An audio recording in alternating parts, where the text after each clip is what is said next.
जन जा से पिटियो कढन पार चेडियो हिन जंजार में उजारे सब अच्छा क्या। हिन बेत में शाह साईं फरमाए थो त उहे मायूं जिन जा ॻाट ऊचा आहिनि ऐं मथे आहिनि उहे पिटियो पार पियूं कढनि। उहो इन करे जो उन्हनि जे मर्दनि क़ुर्बानियूं ॾिनियूं ऐं पंहिंजे अबनि ॾाॾनि जो नालो सुरखुरू कयो आहे।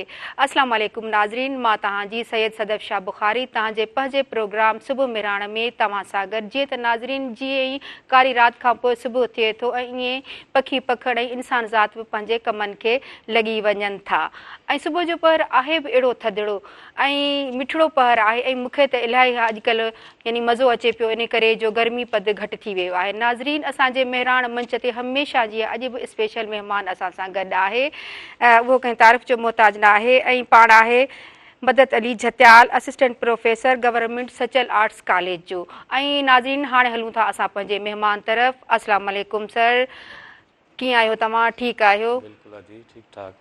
ऐं कीअं तव्हां सुबुह जो पहर इंजॉय करे रहिया आहियो? हाँ जी, ॿ टे ॾींहं थिया आहिनि जीअं उथूं था या ॾींहं जो सॼो ॾींहुं बादल ऐं सनी बूंदा बांदी बारिश बि पई आहे। कैफ़ियत सुठी बि महसूसु थिए थी, केॾीमहिल वरी घणी बारिश पवे थी त ॼण अजीब बि लॻे थो। बहरहाल पोइ बि हैदराबाद जी मजमूई सूरत हाल या मौसम जी जेका सूरत हाल आहे उहा बहितर आहे, सभु बहितर लॻे पियो माशाल्लाह। सही। ऐं तव्हांखे कीअं लॻो? तव्हां पहिरीं बि अची चुका आहियो हा असांजे जी, प्रोग्राम सुबुह में? महिराण में ऐं तव्हांजा वॾी महिरबानी आहे, तव्हां मदु कयो था। सुबुह महिराण जो जेको हीउ मंच आहे, हीउ जेको प्रोग्राम आहे सो पूरी सिंध छा पर मां सम्झां पूरी दुनिया में ही मैसेज वञे थो तव्हांजो सुठो शानदार तरीक़े तव्हांजी सां। ॻाल्हि ई मौसम खे बि कीअं पिया ॾिसो इहो बि तव्हां ॿुधायो। हा, मौसम दुनिया जी जेका मौसम आहे हाणे बारिशुनि जी जेका मेन मौसम हूंदी आहे उहा जुलाई खां स्टार्ट थींदी आहे, उहा थी आहे हिन दफ़े अगस्त खां।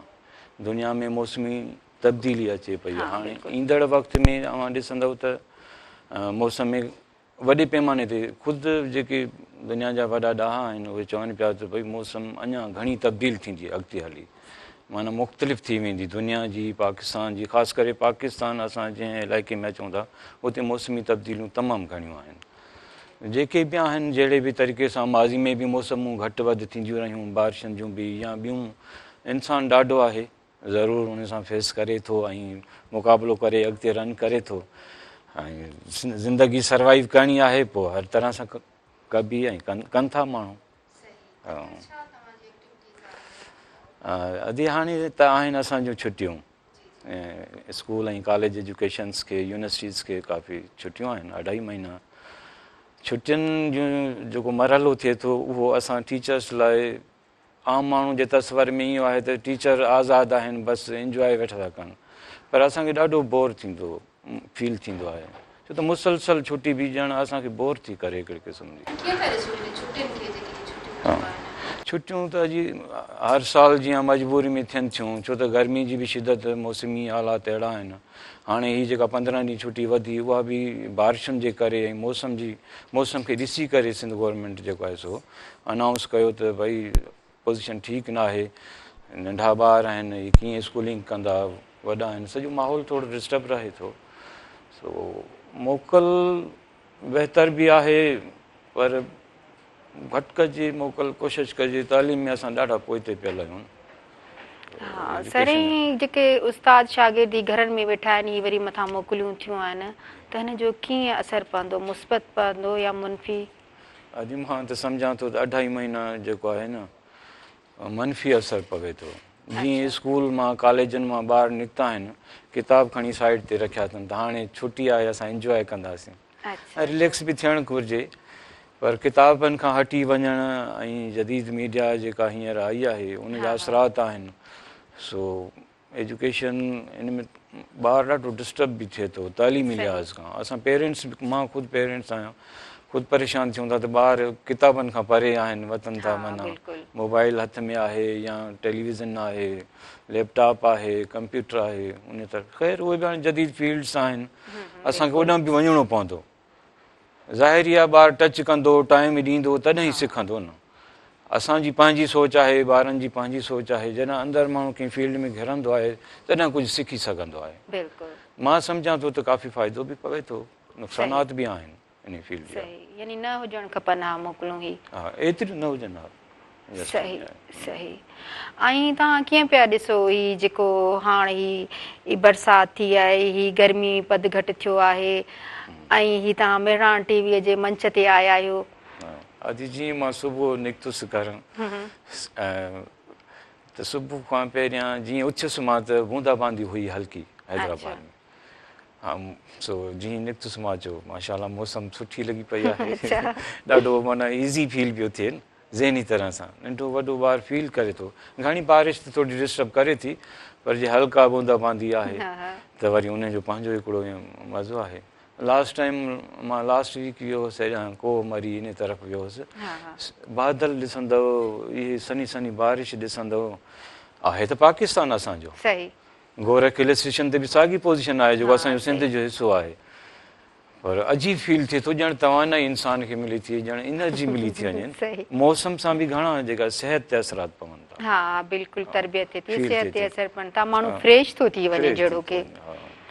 वॾी रश हुई, हींअर बि ॾिसो माण्हू फ्री लॻा पिया आहिनि ॼण एंजॉय, ॼण घरनि में बि मौसम सुठी आहे, न त वेहण जहिड़ी न हुई मौसम। हींअर घर में वेठा आहियूं त बि नंढो वॾो आराम सां कोई एॾो फील न पियो थिए। हा इलाही सुठी मौसम थी वई आहे, थधड़ी थधड़ी हवाऊं पियूं लॻनि। बिल्कुलु। हा मदद अली जतियाल साहब, तव्हां भला ॿुधायो तव्हां किथे प्राइमरी एजुकेशन हासिल कई, तव्हां थोरो अबाउट पंहिंजो ॿुधायो। जी महिरबानी अदी। बेसिकली मुंहिंजी जेका प्राइमरी एजुकेशन आहे पंहिंजे village रांझो जतियाल तालका Mehar, union council बुटसराई तालका Mehar, मुंहिंजी साइड जाए इन तरफ़ सां। सो प्राइमरी त असांजी उतां थी माना 2 इयर्स जेके आहिनि 2 क्लास मूं पंहिंजे ॻोठ मां पढ़िया। पोइ हिकिड़ो क्लास वरी जेको आहे सो government boys primary school Butsarai में मां पढ़ियुसि। वरी 2 साल वरी government primary school Alabagh Jatiyal में। उन जा रीज़न्स इहे हुया, मुंहिंजी पैदाइश रांझो जतियाल में, स्कूल सुठो ॾिसी करे वरी कुझु उहो अपग्रेड आहे स्कूल बुटसराइन जो जिते, सो वरी उते वियासीं त भई कुझु बहितर एजुकेशन थिए। वरी उते ॾिठोसीं डिस्टर्बेंस थिए पई, वरी पोइ वरी मुंहिंजा नानाणा रहनि था अलाबाग जतियाल ॻोठ में, वरी पोइ फैमिली केॾी महिल होॾां पई शिफ्ट थिए केॾी महिल हेॾां पई, त वरी जेके 4हों ऐं 5हों क्लास अलाबाग जतियाल में पास कयो। वरी साॻियो ई टर्न करिणो पियो, मिडिल स्कूल हुयो बुटसराइन में, 5 दर्जा हुन अलाबाग जतियाल में पास आउट करे वरी पोइ मिडिल स्कूल अची जेको आहे सो बुटसराइन में जॉइन कयो। 8 क्लास हुते मूं पास कया। पोइ मैट्रिक वरी गवर्नमेंट हाई स्कूल 1 में Mehar, government high school 1 Mehar में मैट्रिक पास कई। इंटर बि मूं मेहड़ डिग्री कॉलेज मां कई आहे। उन खां पोइ वरी ग्रेजुएशन सिंध यूनिवर्सिटी में, पोस्ट ग्रेजुएशन सिंध यूनिवर्सिटी में। पोइ वरी मूं एमफिल पॉलिटिकल साइंस में कई आहे, एमफिल उहा कई स्टडी रिसर्च। उन खां पोइ बि मां अॼु ॾींहं ताईं तहक़ीक़ी कम खे छॾियो न आहे। मूंखे काफ़ी बि सुञाण था, मां कालम नवीस बि आहियां, सुठो कहाणीकार बि आहियां, मूं किताब बि लिखिया आहिनि ऐं तालीम सां मुंहिंजी तमामु घणो लगाव आहे। कुझु इंस्टीट्यूट आहिनि असांजा प्राइवेट बि आहिनि जिते मां विज़िटिंग प्रोफेसर बि आहियां। 2 इंस्टीट्यूट में मॉर्निंग टाइम, मुंहिंजो आहे इवनिंग कॉलेज, पर मां विज़िटिंग एज़ अ, सो बि इन लाइ रिक्वेस्ट कंदा सर असां टीचर न आहे, तव्हां नाले वारा उस्ताद आहियो। मां ब्यूरो ऑफ करिकुलम जो मेंबर बि आहियां, जेको सिंटेक ब्यूरो ऑफ करिकुलम आहे सिंध गवर्नमेंट जो, रिकमेंड आहियां सिंध गवर्नमेंट जे तरफ़ां। उन खां पोइ सिंटेक्स बुक बोर्ड जो बि मां मेंबर आहियां काफ़ी सालनि खां। उहो बि सोशल स्टडी आहे, पाकिस्तान स्टडी मुंहिंजो मज़मून आहे, उन ते एक्सपर्ट आहियां मां। उन ते किताब बि मूं लिखिया आहिनि ज़ाती तरह, ऐं ड्रामा बि 2 मूं लिखिया आहिनि रेडियो पाकिस्तान ते। तालिब मुगिल उते प्रोड्यूसर आहिनि, 2 ड्रामा बि मूं उनखे लिखी ॾिना। लिखणु पढ़णु ऐं पढ़ाइणु इहे मुंहिंजा माना शौक़ु आहिनि। उन खां अलावा समाजी ख़िदमतूं आहिनि मुंहिंजूं। हैदराबाद जहिड़े शहर में मूं जेको आहे सो हिकिड़ो पब्लिक लाइब्रेरी क़ाइमु कई आहे पंहिंजे ज़ाती ख़र्च ते। पब्लिक लाइब्रेरी आहे ऐं हिकिड़ो हॉल ठाहिरायो आहे जेको फैसिलिटेशन सेंटर आहे। जिन्हनि खे हैदराबाद में रिहाइश न आहे उहा फ्री रिहाइश आहे। लाइब्रेरी बि फ्री आहे, रिहाइश बि फ्री आहे। उहो 240 गज़ एरिया ते आहे। सुठे नमूने सां मूं पंहिंजे घरां हणा तणा, छो त मुंहिंजो वियन ईअं आहे अदी, तव्हां सुवाल कयो आहे त पंहिंजी ज़िंदगी में अगरि इंसानु ॾेई वञे न उहो बहितरु आहे। पोयां जी ख़बर न आहे, जेका औलाद आहे हुननि जो पंहिंजो हिकिड़ो मेथड हूंदो, पंहिंजी ज़िंदगी हूंदी, उन्हनि ते कहिड़ो ज़ोर बार आहे। जी आदिया, पंहिंजी माना कोशिशि आहे त हिन ई दौर में हा, हा। कुझु करे वञिजे बसि पंहिंजी सही, हयाती सही। में करे वञूं पोइ जा भाग पोइ सम्झे की ॾाढो सुठो ॾाढो सुठो। भला मदद अली जटियाल साहब तव्हां ॿुधायो तव्हांजी यूनिवर्सिटी जो दौर कीअं रहियो, थोरो ॿुधायो हुयो। ज़बरदस्त अदी सुवाल आहे छो त उहो दौरु यंग वारो हूंदो आहे यूनिवर्सिटी वारो। मां जीअं अदी आयुसि ऐं हिकिड़े माना बैकवर्ड एरिया मां ॿाहिराड़ी जे एरिया मां जी, एंटर जी, करे यूनिवर्सिटी में आयुसि त हिते अंग्रेज़ी तमामु घणी जेका आहे न पेपर्स अंग्रेज़ी में थींदा हुया, असांजी एतिरी अंग्रेज़ी न हुई। सही। पोइ हिते आयासीं ॾिठोसीं सॼो माहौल अंग्रेज़ी में लॻो पियो आहे। पोइ पाण ते वरी चेंज आंदोसीं त भई हाणे हीअ सिखणी आहे ॿोली त का बि सिखो का बि मुश्किल कोन्हे, सही। सिर्फ़ु दिलचस्पी जी ॻाल्हि आहे। पोइ उस्तादनि खां रहनुमाई वरितीसीं, ट्यूशन वरितासीं, वठी एॾी त पंहिंजी माना बेस एॾो मज़बूत कयोसीं जो पेपरनि में जॾहिं असां लिखियोसीं मुंहिंजी पोज़ीशन अथव अदी यूनिवर्सिटी में, सिंधी यूनिवर्सिटी में मुंहिंजे सब्जेक्ट में मुंहिंजी पोज़ीशन आहे। चेंज ॾिसो न ज़ीरो खां मूं स्टार्ट कयो। माण्हू चवंदा आहिनि न ॾुखियो मरहलो आहे, ॾुखियो को बि दुनिया में कमु कोन्हे, इंसान जे पंहिंजे वस में आहे। हाणे 2-3 कमु 5-8 कमु माण्हू हिकिड़े हंधि कंदो त न थी सघंदो। तव्हां हिकिड़े प्रॉपर तव्हां कमु कयो ऐं मुसलसल उनखे टाइम ॾियो, को बि दुनिया जो कमु हुजे, तव्हांजो ज़हन ठही वञे मूंखे पहाड़ जी चोटी ते चढ़णी आहे, भले 8000 पहाड़ फिट मथे हुजे, पर ज़हन ठहियल हूंदो न तव्हां पहुची वेंदो। को बि इंसान आहे पहुची वेंदो, हीउ सॼो ज़हन जो कमु। असां ज़हन ठाहियो, असांखे पढ़णो आहे, छो त असां ग़रीब फैमिली सां तालुक़ु रखूं पिया। चवंदा आहिनि तालीम 2 तरीक़नि सां माण्हू वठी सघे, हिकिड़ो त माना गुरबत हुजे ऐं ॿियो शौक़ु हुजे। असां वटि गुरबत बि हुई, शौक़ु बि हुयो, माना 2 शयुनि खे नज़र में रखी करे ऐं अॼु ॾींहं ताईं असां लॻा पिया आहियूं। हालांकि माण्हू जॉब मिलंदी आहे वरी छॾे ॾींदा आहिनि, नौकिरी मिली आहे बसि पघार मिलंदी, मां बि गज़ेटेड ऑफिसर थियुसि, डायरेक्ट कमीशन मूं ॾिनी, सिंध पब्लिक सर्विस कमीशन। इन खां पहिरियां मां रेलवे में सब इंजीनियर हुउसि अदी, ऐं उन खां पहिरियां मूं वापडा में नौकिरी कई आहे, हीअ 3 नौकिरी मूंखे आहे ऐं सभु पंहिंजी कामयाबी सां पंहिंजी महिनत सां। हिन में बि मूंखे 20 साल थिया आहिनि कॉलेज एजुकेशन में। स्ट्रगल कई घणी कई आहे पंहिंजी लाइफ में। मदद अली साहब असां हाणे वेंदासीं ब्रेक ते। जीअं त नाज़रीन असांजे प्रोग्राम सां जंहिं तावन प्रोडक्ट कयो आहे उहा आहे स्किन वाइट नओ फेस वॉश, जिन मुतारिफ़ करायो आहे पंहिंजो skin white rice milk face wash, जेको तव्हांजे चहिरे खे अहिड़ो करे साफ़ जहिड़ो शीशो। जीअं त नाज़रीन असां था वञूं हाणे ब्रेक ते, असां सां जुड़िया रहिजो।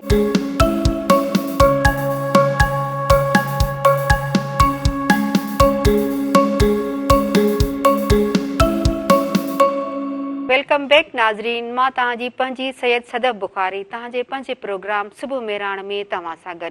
जीअं त नाज़रीन असांजी फ़ोन कॉल ते कॉलर आहे, असां हुन सां ॻाल्हाए वठूं। अस्सलाम वालेकुम अदा, तव्हां किथां पिया ॻाल्हायो, कीअं आहियो? मेवल सोलंकी ॻाल्हायां पियो, जामशोर पावर हाउस कॉलोनी मां। अच्छा कीअं आहियो तव्हां, ठीकु आहियो? अल्हम्दुलिल्लाह, अल्लाह सां जय साल तव्हांजो दुआओ न दे। अच्छा, तव्हां छा था चवणु चाहियो? असांजो हिकिड़ो बहितरीन दोस्त आयो आहे, तव्हांजो महिमान थियो आहे। जी जी मदद अली, हा मदद अली जटियाल। अच्छा, हा हू ॿुधनि पिया तव्हांजो आवाज़। तव्हां छा था चवणु चाहियो उनजे अबाउट मदद अली जटियाल साहब जे लाइ? मदद अली जटियाल जे लाइ इहो चवणु चाहींदुसि त हिकिड़ो बहितरीन इंसान, बहितरीन दोस्त, बहितरीन उस्ताद आहे ऐं अंतहाई महिनत कश इंसान आहे। जी बिल्कुलु ज़बरदस्त। ही माशाअल्लाह हिन जेतिरी जेकी महिनत कई आहे, मुंहिंजी अखियुनि जे आॾो कई आहे, अॼु हिन मंज़र ते आयो आहे, अंतहाई असांखे ख़ुशी थी थिए। बहितरीन दोस्त आहे असांजो। बिल्कुलु सही पिया चओ। ऐं भला मौसम जे हवाले सां छा था तव्हां चओ, कीअं मौसम पियो हले? मौसम कुझु ॾींहं त हालत हुई जेकी सॼी दुनिया ॾिठी, ऐं जामशोर में ज़िंदगी जेके माण्हू ॿुधंदा जामशोर जूं हवाऊं ऐं मौसम जे हवाले सां खोड़ सारा शाइरनि जेको जामशोर ॻायो, जेके हींअर पिया चवंदा न शाइर कूड़ पिया हणनि, शाइरनि इहा ॻाल्हि ई कोन्हे की मौसम त अहिड़ी आहे जामशोर जी। ॾाढी ॾुखी मौसम हुई, हींअर माशाअल्लाह बहितर आहे। सही। भला का पंहिंजी शाइरी तव्हां ॿुधायो, का पोएट्री ॿुधायो, तव्हां मौसम जी तारीफ़ पिया कयो। दिल जे चमन में दिलबर तोखे ॾिसण थो चाहियां, दिल जे चमन में दिलबर तोखे ॾिसण थो चाहियां, हिन मौसम में बहार में तोसां मिलण थो चाहियां। हू गुल गुलाब खे ॾिस, भौरो चुमण थो चाहे, इहे चाह तुंहिंजो चूसे मां बि चुमण थो चाहियां।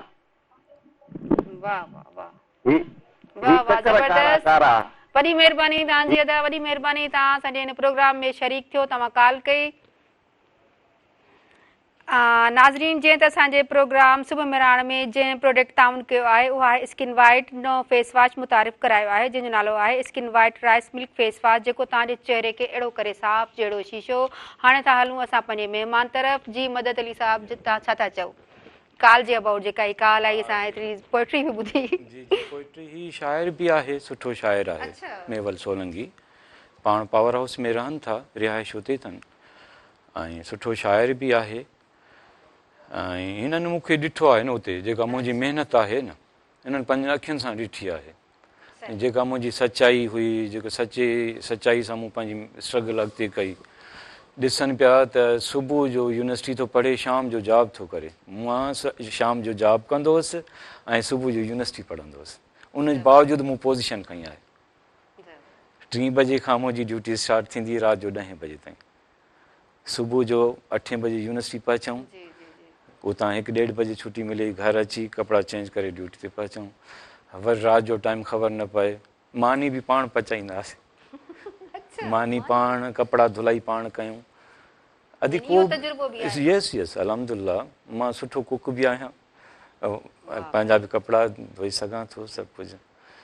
त चवण जो मक़सदु इहो आहे, मोटिवेशनल स्पीकिंग इहा ई आहे त अॼु जा नौजवान जेके ॾिसूं था ॾाढा लेज़ी आहिनि। हा बिल्कुलु लेज़ी जेको पंहिंजे पेर ते पाण था कुआड़ वणनि, देर ताईं सुम्हणु, इहा फितरत खां माना अगेंस्ट आहे। जेको इंसानु देर ताईं आराम करे थो न ऐं राति जो देर ताईं जागे थो, इहा माना फितरत जे अगेंस्ट आहे। जॾहिं इंसानु फितरत जे अगेंस्ट वेंदो त उन जा साइड इफेक्ट हींअर हिननि खे नज़र न ईंदा। जॾहिं वक़्तु गुज़री वेंदो त हिननि खे साइड इफेक्ट नज़र ईंदा त वाक़ई असां ग़लतियूं कयूं ऐं पोइ वक़्तु गुज़री थो वञे। त हिकिड़ो स्पेसिफिक टाइम मुक़ररु आहे न। मदद जतियाल साहब, तव्हां सां ॻाल्हि ॿोल थिए पई, असांखे फ़ोन कॉल ते केरु आहे उनजी फ़ोन कॉल वठूं।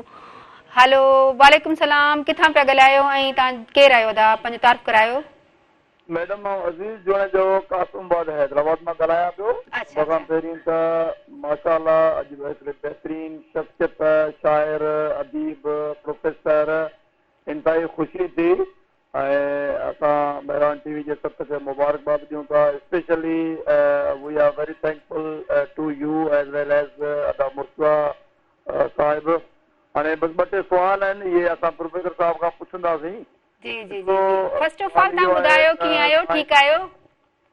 अल्हम्दुलिल्लाह मैडम, तव्हांजी दुआ, तव्हां ख़ैरियत आहियो? ठीकु आहियो? ख़ुशि आहियो? जी जी बिल्कुलु, तव्हांजूं दुआऊं, मां ठीकु आहियां। हाणे ॿुधायो तव्हां छा पिया पुछणु चाहियो? मैडम पहिरीं त साईं खे मुबारकबाद ॾियूं था त तव्हां हैदराबाद जहिड़े शहर में फैसिलिटी सेंटर खोलियो आहे ऐं हॉस्टल जो क़याम रखियो आहे, जेके फ्री में माण्हू ॿार जेके स्टूडेंट रहनि था, इहो तमामु हिकिड़ो सारा जोॻो अमल आहे। सुवाल इहो आहे, सुवाल मैडम इहो आहे त जीअं त 14 अगस्त अचण वारी आहे, अॼु 7 तारीख़ थी वई आहे, पर स्कूल प्राइवेट आहिनि या सरकारी आहिनि अञा ताईं बंदि आहिनि ऐं कुझु स्कूलनि जेके शेड्यूल कया आहिनि इहे 19 तारीख़ कया आहिनि, के 18 तारीख़ कया आहिनि, जॾहिं त असांजे आज़ादी जो ॾींहुं 14 अगस्त आहे। हिन सां जेके ॿार आहिनि, जेके नस्ल आहे, उनखे का ख़बर नथी पवे त 14 अगस्त कहिड़ी तारीख़ ते आहे, छो जो को ॿियो स्कूल अञा ताईं बंदि आहिनि। हाणे साईं खां इहो सुवालु आहे त ॿियो इहो त बुक जेके आहिनि माना कैम्ब्रिज बोर्ड अलॻि आहे, टेक्स्ट बोर्ड अलॻि आहे, हिन खां अलावा जेको आहे माना किथे बुक मिलनि नथा, उनजी वॾी शॉर्टेज आहे ऐं इहो हिकिड़ो वॾो बिज़नेस आहे। इन जो ज़िम्मेदार केरु आहे, किथे करणु घुरिजे? जीअं 14 अगस्त जेकॾहिं असांजे नस्ल खे ख़बर न पवंदी त पोइ उनजो ज़िम्मेवार केरु आहे? एजुकेशन डिपार्टमेंट खे छा करणु घुरिजे, सोसाइटी खे छा करणु घुरिजे ऐं असांजे जेके मीडिया आहे उनखे छा करणु घुरिजे? सही सही। जीअं त दादा असांजी जेके जनरेशन आहे, असांजा ॿार आहिनि, उहे स्कूल अगरि बंदि बि हूंदा तॾहिं बि हू पंहिंजी आज़ादी जो ॾींहुं इलाही शान मान सां मल्हाईंदा। ऐं ॿियो ॿियो तव्हां बुक्स जे नाले चओ त हाणे उहो तव्हांखे उहे जवाबु ॾेई था सघनि। तव्हांजी वॾी महिरबानी, तव्हां असांजे प्रोग्राम में कॉल कई ऐं शरीक थियो। जी जतियाल साहिबु, असां तव्हां ॾे पिया अचूं, तव्हां सां ॻाल्हि असांजी जिथां कटियूं था कंटिन्यू पिया कयूं ऐं तव्हांजे सवाल जो जवाबु ॿुधायो। तव्हां बि उस्ताद आहियो, इन पेशे सां लाॻाप आहियो। 2 सुवाल कया, हिकिड़ो त 14 अगस्त जे ऐं ॿियो किताबनि जी शार्टेज जी ॻाल्हि कई न। जी जी यकीनन ही असांजे लाइ माना सेलिब्रेशन जो ॾींहुं ऐं जेके 14 अगस्त ख़ासि करे थिए थो न सॼो सेलिब्रेशन जो आहे। पर तव्हां जेका ॻाल्हि कई त भली स्कूल ऑफ आहिनि या कीअं बि, उहो अलॻि हिकिड़ो मैटर आहे मौसम ऐं हालात जी वजह जे करे। बाक़ी असांजा ॿार अवेयर आहिनि अबाउट। तव्हां ॾिसो हींअर बि स्कूलनि में तव्हांखे फ्लैग मिलंदा, रस्तनि ते, रोडनि ते, घरनि में। असांजे पाड़े में तव्हां अचो तव्हांखे फ्लैग, पाकिस्तानी फ्लैग मिलंदा। सो इहा अवेयरनेस आहे। अॻे खां काफ़ी ॼाण बि ॿार रखनि था त पाकिस्तान कीअं वजूद में आयो, छो त जदीद मीडिया आहे उन एॾो त माना मालूमात खे आम करे छॾियो आहे जो न हूंदे बि उहा मालूमात तव्हांखे फेसबुक ते बि मिली वेंदी, व्हाट्सअप ते मिली वेंदी, को कॉल मिली वेंदो, को डेटा पाकिस्तान जी हिस्ट्री जो मिली वेंदो। माना काफ़ी अॻे इहो रुझान घटि हुयो, हाणे हिन मल्टीमीडिया जे करे उन में तमामु। बाक़ी ॿियो जेको अधे जो सुवालु हुयो त शार्टेज आहिनि, इहो हर साल वांगुरु कुझु न कुझु शार्टेज रहे थी। इहा किराए पब्लिक जी सही आहे, उन लाइ इंतिज़ामिया उन ते कमु करे पई। हाणे केतिरो कामयाबु वञे थी वरी वक़्तु ॿुधाईंदो, बाक़ी हर साल इहो थिए थो। तव्हां कुकिंग जो ॿुधायो, तव्हां कुकिंग बि कंदा हो, त तव्हां कहिड़ी डिश सुठी ठाहींदा हो? हा जी, ही त आहे माना लेडीज़ चवंदा आहिनि लेडीज़ जो कमु, वरी ईअं न आहे। जेके कुक तव्हांखे मिलंदा वॾनि वॾनि होटलनि ते, बारबेक्यू ते तव्हांखे मेल मिलंदा, फीमेल तव्हांखे न मिलंदा। असल में मेल ई कुक अथव सुठा। नालो आहे वूमेन करे थी, बाक़ी कुकर जेकी दुनिया जा तव्हां ॾिसो न, वॾी होटलिंग हुजे, नंढी होटलिंग हुजे, बारबेक्यू हुजे, या तव्हां गली मोहल्ले में जेकी बि फूड्स जा नंढा नंढा स्टॉल आहिनि उते मेल आहिनि, मेल कनि था। सो असां त वरी रहियासीं ईअं यूनिवर्सिटी वारे दौर में, त पोइ सभु कमु सिखियासीं। ख़ासि करे कढ़ाई आहे, हर माना मां कंदो आहियां जेका आहे भाॼी तयारु कंदो आहियां। भिंडियूं आहिनि, ख़ासि करे कढ़ाई ते मुंहिंजो घणो रुझान हूंदो आहे, छो त वरी उहो ॿार बि खाइनि था, आम माण्हू बि खाए थो त भई कढ़ाई खाऊं। माण्हू हितां घरनि खां जॾहिं वञनि था होटलनि उते बि कढ़ाई था खाइनि। न न, उहा हाउस वाइफ आहे, उन ते कमु घणा आहिनि तमामु। मां हाणे कोन कंदो आहियां, ईअं कॾहिं कॾहिं कोई इतफ़ाक़ आहे, बाक़ी उहो दौर हुयो अॼु जॾहिं ज़िम्मेवारियूं हुयूं ऐं आज़ादु हुयासीं। पोइ ॾिठोसीं त हाणे जॉब बि आहे, होटलिंग न पई थी सघे, ॾाढी ॾुखी हुई, टाइम बि न पियो मिले, ख़र्च बि वधी पिया वञनि। यूनिवर्सिटी जो ख़र्च बर्दाश्त कयूं या पंहिंजो ख़र्च, छो त पेरेंट्स असांजी फैमिली त उहा न हुई जो असांखे ॾिए। अगरि ॾिए हा त पोइ मां नौकिरी छो कयां। असांजे जेके स्टूडेंट आहिनि ॿुधी रहिया हूंदा। हा यकीनन स्टूडेंट ॿुधी रहिया आहिनि, मौज आई आहे, हज़ारे स्टूडेंट अथव थी, सभु ॿुधंदा हूंदा। ऐं मां उन्हनि खे हौसलो ॾींदो आहियां त तव्हां हिमत कयो, कंहिं बि कम में तव्हां एब न सम्झो। अगरि तव्हां कंहिं बि कम में एब सम्झंदव न त पोइ तव्हां सक्सेसफुल न थींदव। दुनिया जा वॾा वॾा तव्हां वापारी ॾिसो, उन्हनि केबिन्स खां पंहिंजा बिज़नेस स्टार्ट कया आहिनि, नंढनि नंढनि दुकाननि खां उन्हनि कारोबार शुरू कया आहिनि, पोइ अॻिते हली दुनिया जा वॾा कारोबारी बि थी विया आहिनि। मदद अली जतियाल साहब, तव्हां छा था ॾिसो ही जेके अॼुकल्ह जी एजुकेशन, ही नौजवान कीअं पिया दिलचस्पी वठनि थोरो इन ते? एजुकेशन जो जेको माहौल हींअर अॼु असां ॾिसूं पिया न, त माण्हुनि जी इहा रड़ पई थी पवे त तालीम बिल्कुलु हींअर वञे पई पोइते थींदी। माण्हू जो हिकिड़ो ख़्यालु आहे न, दौर दौर जी ॻाल्हि आहे, पर ईअं न आहे।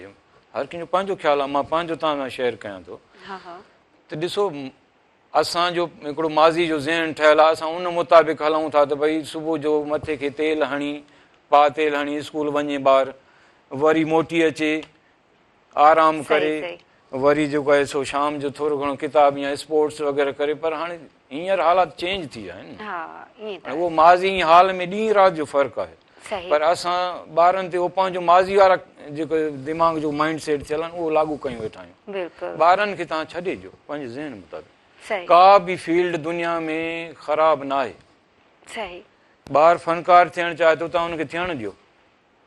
ॿारु तव्हांखे जेको एक्टर थियणु थो चाहे, तव्हां हुनखे थियणु ॾियो। ॿारु तव्हांखे जो एजुकेशन में वञणु चाहे थो, पुलिस में वञणु चाहे थो, पाक आर्मी में वञणु चाहे थो, खणी ऑफिसर थियणु चाहे थो, जंहिं बि फील्ड में वञणु चाहे थो, हुनजो ज़हन आहे हुनखे तव्हां आज़ादु छॾिजो। अगरि उन ते तव्हां तंगदस्ती रखंदव न त हू ॿारु कामयाबु न थींदो। मुंहिंजो इहो ख़्यालु आहे त ॿारनि खे आज़ादु छॾे ॾियो, हुनजो ज़हन आहे। चेक इन बैलेंस ज़रूरी आहे, छो त सोसाइटी असांजी थोरी मामलात घटि वधि आहिनि। चेक इन बैलेंस ज़रूरी आहे। बाक़ी तालीमी लिहाज़ खां ॿार जे ज़हन मुताबिक़ हलिजे त उहो बहितर आहे। सही सही मदद अली जतियाल साहब असां वञूं था हाणे ब्रेक जी ते जी बिल्कुलु। जीअं त नाज़रीन असांजे हिन प्रोग्राम सुबुह मेहराण सां जिन ताउन कयो आहे उहा आहे स्किन वाइट नओं फेस वॉश जंहिं पंहिंजो skin white rice milk face wash मुतारिफ़ करायो आहे जेको चहिरे खे अहिड़ो करे थो साफ़ जीअं शीशो। नाज़रीन असां सां जुड़िया रहिजो। असां था वञूं हाणे ब्रेक ते।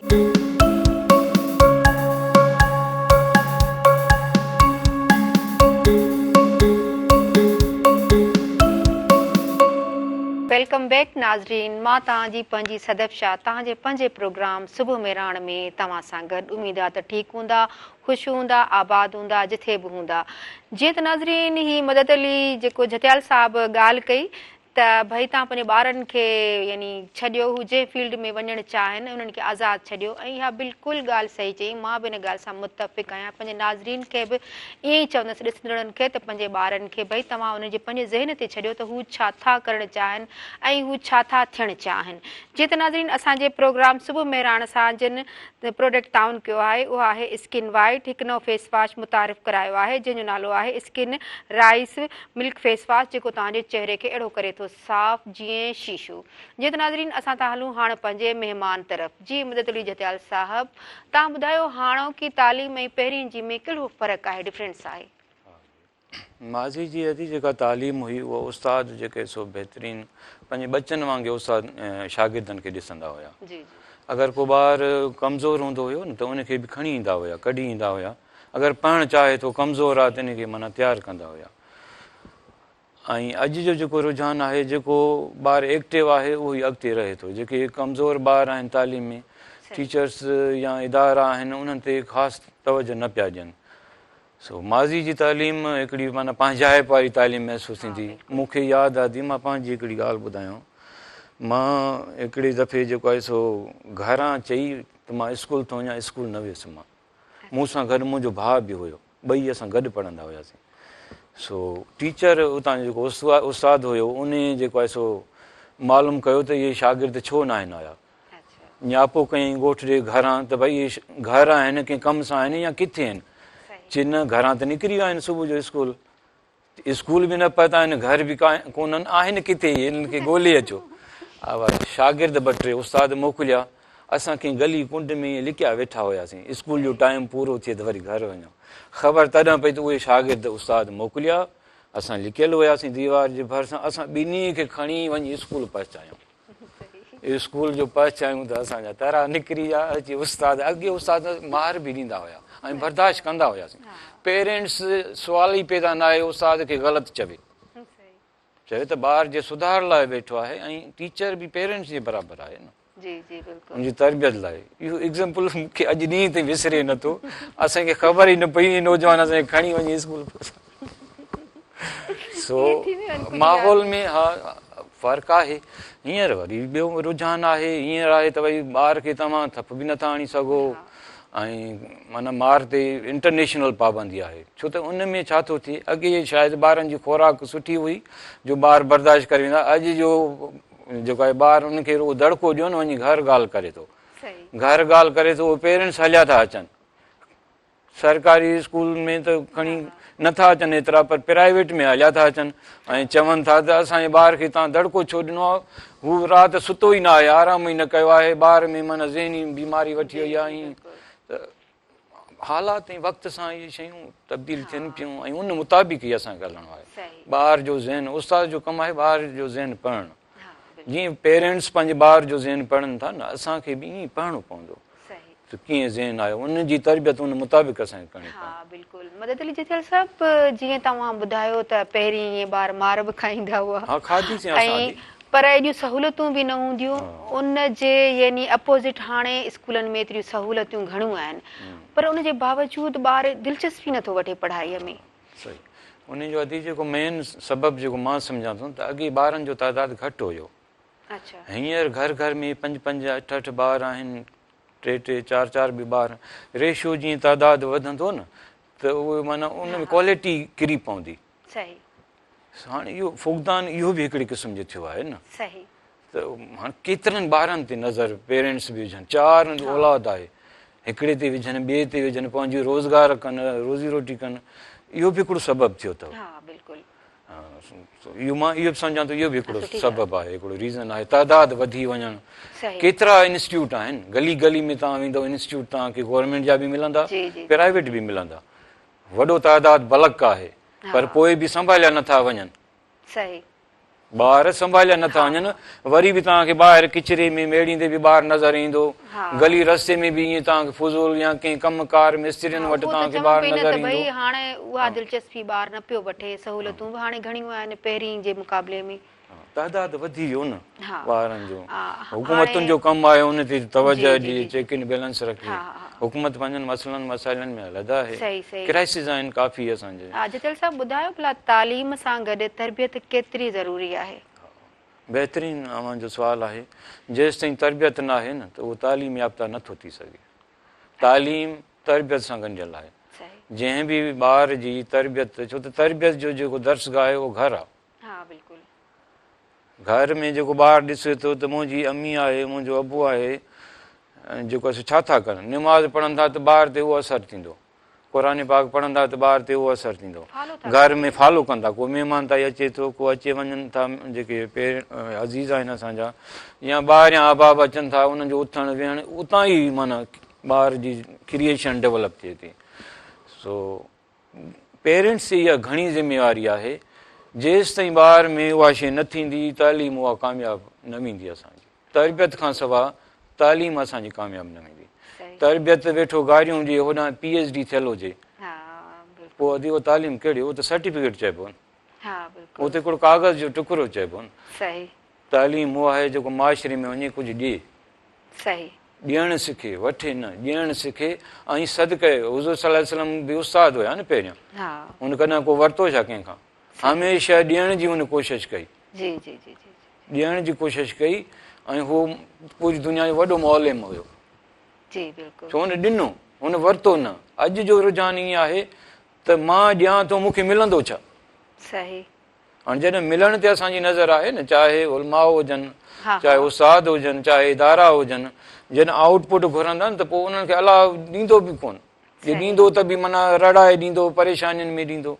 इहो बि हिकिड़ो अमल दख़ल आहे। हा बिल्कुलु, पंहिंजे औलाद खां हू छा आउटपुट हुननि खे तरबियत ॾियनि त पोइ ई हुननि खे आउटपुट सुठो मिली सघे थो। ऐं जितल साहब असांखे ॿुधायो त तव्हां जीअं पहिरीं पढ़ंदा हुओ स्कूल में, उस्ताद हूंदा, हाणोका उस्ताद, उन्हनि जी यानी कीअं तरबियत हूंदी हुई स्कूल में, थोरो को मिसाल, को अहिड़ी का ॻाल्हि जेका हुजे ज़हन में तव्हांजे शेयर कयो।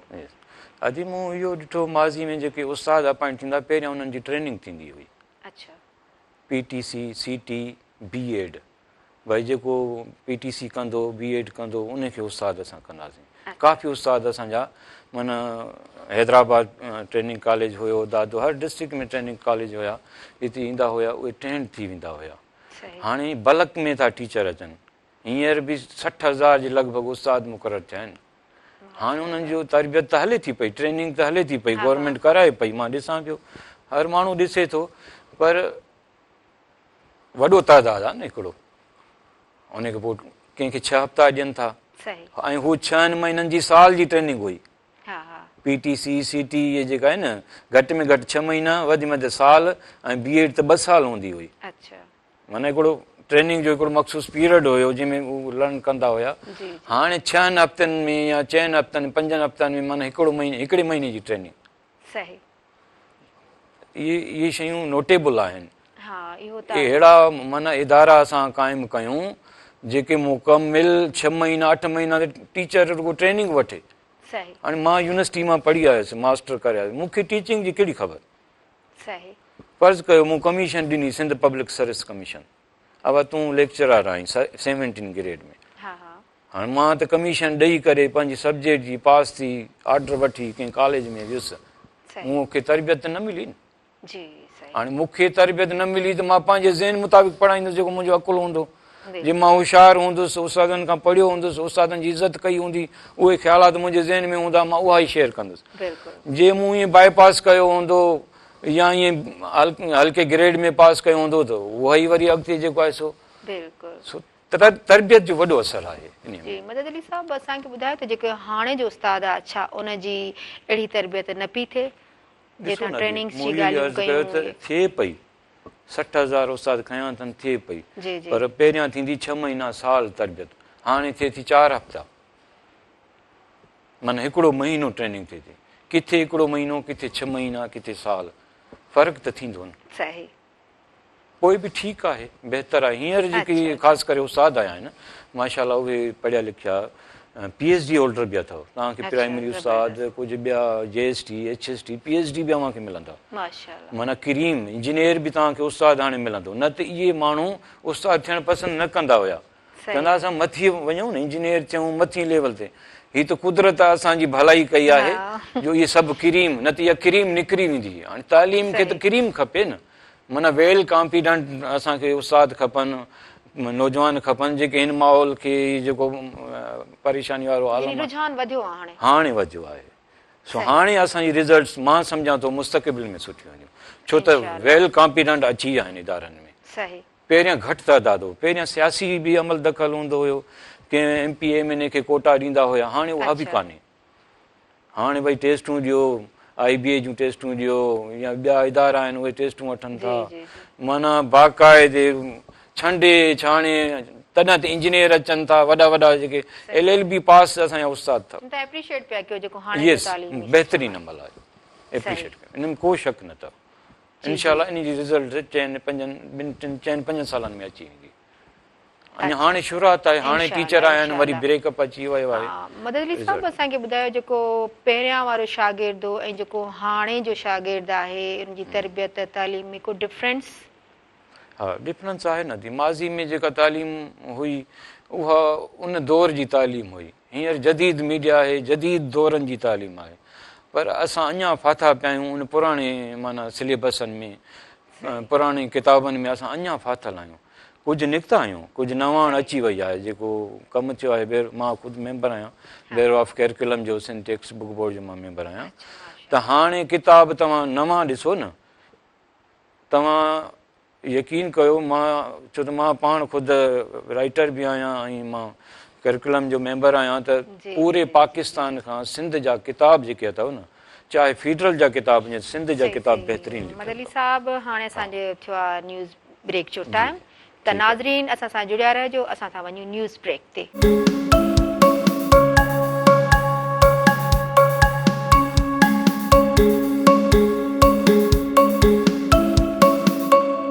वेलकम बैक नाज़रीन, मां तव्हांजी पंहिंजी सैयद सदब बुखारी तव्हांजे पंहिंजे प्रोग्राम सुबुह मेहराण में तव्हां सां गॾु। जीअं त नाज़रीन तव्हां इंजॉय करे रहिया हूंदव थधड़ियूं हवाऊं सुबुह जूं, ऐं नाज़रीन हमेशह जीअं अॼु बि असांजे मेहराण जे मंच ते सुबुह मेहराण प्रोग्राम जे मंच ते असां सां ख़ूबसूरत ऐं सुठा महिमान असां सां गॾु आहिनि।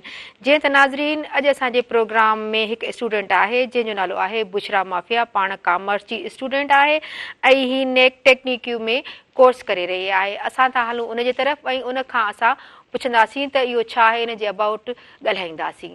जी त अस्सलाम वालेकुम। वालेकुम सलाम। कैसी हैं आप? अल्हम्दुलिल्लाह, आप बताएं। जी जी, और आप क्या एंजॉय कर रही हैं? सुबह का ये जो टाइम है, और आप अपने कोर्स के अबाउट बताएं कि ये क्या है जो नेपटेक। जी, मैं बताना चाहती हूँ कि जो नेपटेक का कोर्स है वो 6 मंथ का है, ठीक है। तो उसमें मतलब काफ़ी किस्म के ट्रेड्स हैं, जिसमें डॉक्यूमेंट्री एंड फिल्म मेकिंग है, टेक्सटाइल डिज़ाइनिंग है, ठीक है, ग्राफिक डिज़ाइनिंग है और फोटोग्राफी है। तो मैंने मतलब अपने लिए जो मुझे चूज़ करना था, जो मुझे ज़्यादा अच्छा लगा, वो मेरा डॉक्यूमेंट्री था। बाकी फील्ड्स भी अच्छी हैं, बाकी फील्ड्स भी काफ़ी अच्छी हैं अगर देखा जाए, बट मेरा इंटरेस्ट जो था वो डॉक्यूमेंट्री में था, क्योंकि मुझे इस फील्ड में जाना था। मतलब ये अच्छा है क्योंकि इसमें एक्टिविटीज़ काफ़ी अच्छी होती हैं और इसके ज़रिए हम काफ़ी अर्निंग कर सकते हैं अगर मीडिया की फील्ड देखी जाए तो। इसमें एडिटिंग के सिस्टम है और एडिटिंग मुझे काफ़ी शौकीन मैं एडिटिंग करूं। और इस पहली बात तो ये कि जो नेपटेक है उनका मैं शुक्रिया अदा करूंगी कि उन्होंने ये फ्री कोर्स दिया है, क्योंकि काफ़ी स्टूडेंट्स जी ये कोर्स फ्री है। काफ़ी स्टूडेंट्स ऐसे हैं जो कि ये कोर्स नहीं कर सकते, क्योंकि इस कोर्स की डिमांड काफ़ी है, हाई क्वालिटी की इसकी फ़ीस है, तो अफोर्ड नहीं कर सकते। बट मैं नेपटेक का शुक्रिया अदा करूंगी, उनकी टीम का शुक्रिया अदा करूंगी, अपने टीचर्स का शुक्रिया अदा करूंगी कि उन्होंने हमें मौका दिया। आज मैं इसी स्टेज पर हूँ, सुबह मेहरान पे हूँ, तो मुझे काफ़ी अच्छा लगा आपसे मिलकर। और मैं सुबह मेहरान की जितनी भी टीम मेंबर्स हैं उनका भी शुक्रिया अदा करूँगी कि उन्होंने मुझे यहाँ पर बुलाया, इन्वाइट किया। और ये जो कोर्स है ये मेरे लिए ज़्यादा इंपॉर्टेंट है, क्योंकि मेरी फील्ड से थोड़ा रिलेटेड नहीं है, क्योंकि मैं कॉमर्स की स्टूडेंट हूँ और जो डॉक्यूमेंट्री है वो बिल्कुल हटकर है। तो मतलब जो मेरे थॉट्स हैं उसको अगर देखा जाए तो मैं ये चाहती हूँ कि मैं कुछ नया करूँ। मतलब अब मैं एक फील्ड में कर रही हूँ, जैसे कॉमर्स मेरा डिपार्टमेंट है, अब उसमें रिलेटेड ये होता है कि उसमें बिजनेस के हवाले से कि आप बिजनेस कैसे कर सकते हैं, उसमें बैंक के हवाले से कि आप बैंक की फील्ड में जा सकते हैं। तो जो मेरा लग था वो यही था कि मैं अपना बिजनेस करूं और आगे की फील्ड में जाऊं। जब मैंने डॉक्यूमेंट्री का सुना कि इसमें ये फील्ड भी आ रही है, 6 मंथ का कोर्स है और फ्री है, तो मैंने मामा से बात की, अपने पेरेंट्स से, तो उनको कहा कि मुझे ये कोर्स करना है। मुझे बहुत मुश्किलात पेश आई इसको करने में, लेकिन मैंने पीछे नहीं हटी। मैंने कहा मुझे ये करना है, काफ़ी अच्छा कोर्स है और फ्री है। बुशरा माफिया, आपका नाम एक माफिया लगा दिया। मगर कौन सी मुश्किलात आपके साथ पेश आई जो आप अभी मुश्किलात कह रहे ये थे? आई कि मैं एक लड़की हूँ, ठीक है, जी, और जी। पेरेंट्स के लिए बहुत मुश्किल होता है कि वो इस दौर में लड़कियों को निकालना, जी, कि वो घर बिल्कुल। से परमिशन दें कि वो जाएं। ऊपर से टाइम की भी इशू था मेरे लिए सही। और मेरे लिए कवर करना मुश्किल था, क्योंकि मेरे कॉमर्स डिपार्टमेंट के पेपर्स भी शुरू हो गए थे, अच्छा। ऊपर से 6 मंथ का कोर्स भी था।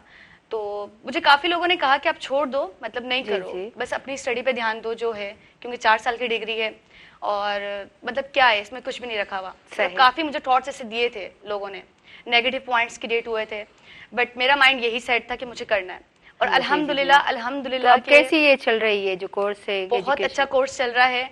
और अभी मैं इंटर्नशिप के लिए आई हुई हूँ, तो ये प्रोग्राम देखा है और यहाँ पे भी काफ़ी कुछ सीखने को मुझे मिल रहा है।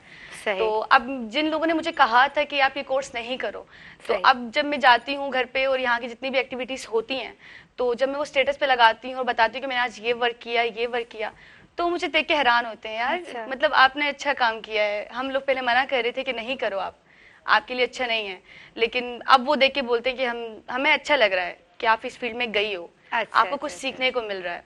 सही। आप भला ये सुबह मेहरान में आ रही हैं, जी। आप इन्वायरमेंट कैसे देख रही हैं सुबह मेहरान की? आप कितने दिन हो गए आप यहाँ पे आ रही हैं और आप कैसे फील कर रही हैं आज मुझे 5वां दिन है यहाँ पे जी, आते जी। हुए, क्योंकि इंटर्नशिप चल रही है मेरी, तो आज 5वां दिन है मुझे। तो मैं सुबह मेहरान का प्रोग्राम देख रही हूँ, जी, तो मुझे जी। काफ़ी अच्छा फील हो रहा है। मतलब एक आप सामने बैठ के देखना किसी को लाइव बहुत बड़ी बात है, और सब चीज़ें मैं देख रही हूँ यहाँ पर, तो काफ़ी अच्छा फील हो रहा है मुझे देखकर।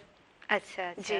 क्या ये नहीं फील हो रहा है? क्या आप कैसी इन्वायरमेंट है और आप ये क्या फील करती है और सीखने को भी कुछ मिल रहा होगा आपको? जी जी, यहाँ की एनवायरनमेंट काफ़ी अच्छी है, क्योंकि यहाँ का जो डेकोरेट किया हुआ है, बैकग्राउंड वगैरह, ये जो आपके यहाँ पे होस्ट हैं, गेस्ट हैं जिनको बुलाया जाता है, जी, जी, तो जी। मतलब जितना भी प्रोग्राम मैंने देखा है काफ़ी अच्छा है और मुझे सीखने को काफ़ी चीज़ें मिल रही हैं। कि क्योंकि मैंने जहाँ पे नेफ्टे की कोर्स में कर रही हूँ, तो वहाँ मैंने काफ़ी कुछ सीखा है। हमारे सर हैं, सर सुल्तान हैं, सर खुर्रम जी, हैं, जी, सर जी, मूसा हैं, तो उन्होंने हमें काफ़ी अच्छी ट्रेनिंग दी है। सही। तो जो फिनिशिंग वगैरह रह गई थी, तो उसके लिए हम यहाँ पर आए इंटर्नशिप के लिए, तो यहाँ पे भी काफ़ी कुछ सीखने को मिल रहा है। मैंने कल एडिटिंग की क्लास ली थी, तो अच्छा। काफ़ी अच्छा सीखने को मिला मुझे। जो चीज़ें मुझे क्लियर नहीं थी, वो सब चीज़ें क्लियर हो गई। सही। जी। तो बुशरा माफिया, हमें माफिया सॉरी, बुशरा, आप जो हमें स्टूडेंट देख रहे हैं, आप उनको क्या कहेंगी? मैं उनको यही मैसेज देना चाहूँगी कि मतलब हार नहीं माने। अगर आपको अच्छा। कोई कहता है, चाहे वो लड़की हो चाहे वो लड़का हो, ठीक है, जी, लड़कों के लिए इतनी प्रॉब्लम नहीं होती, ज़्यादातर सही। गर्ल्स के लिए प्रॉब्लम होती है, निकलना बाहर, उन सब चीज़ों को फेस करना, फैमिलीज़ को फेस करना, अपने फ्रेंड्स को फेस करना। तो मैं यही कहूँगी कि ये कोर्स जो है काफ़ी अच्छा कोर्स है और आपके अच्छा। लिए आगे बहुत ज़्यादा प्रॉफिट इससे हासिल कर सकते हैं आप। जी, जी, जी। जी। और आप वालिदैन के लिए भी कुछ बताएं कि जिन्होंने आपको सपोर्ट किया जी और आप आज इधर बैठी, उनके अबाउट क्या आप कहेंगी? जी, मैं ये कहना चाहूँगी उनके लिए, यानी जी, अपने वालिदैन मैं के अपने लिए। वालिदैन का बहुत बहुत शुक्रिया अदा करना चाहती हूँ कि उन्होंने मुझ पे यकीन किया, मुझ पे बिलीव किया और मुझे यहाँ तक भेजा। वरना आज तक देखा जाए तो नहीं भेजते, इतना अलाउ बिल्कुल। नहीं होता कि वो घर से निकलने दें।